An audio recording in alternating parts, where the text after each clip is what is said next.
So about 2 days ago, I duetted this video, and the person in the video basically said, when you're talking about salary bands with a recruiter, no matter what they say for the salary range, you should say, yep, I'm down with that, and continue through the process. So I wanted to actually talk about it. She basically says there's two things that are going to happen. You're either going to end up with a role that pays higher than what you were targeting, which obviously is the ideal scenario.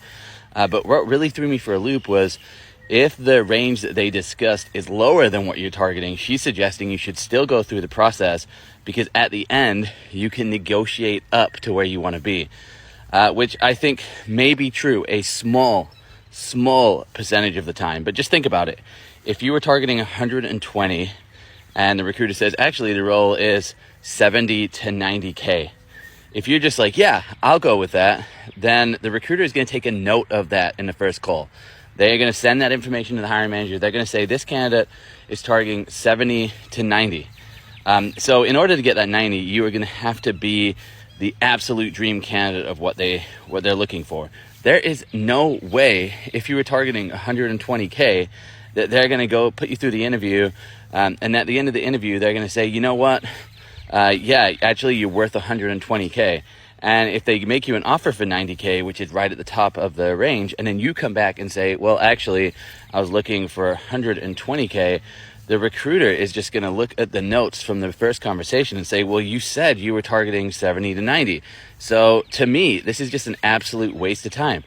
It's a waste of time for the recruiter. Who cares about that? It's a waste of time for the company. Who cares about that?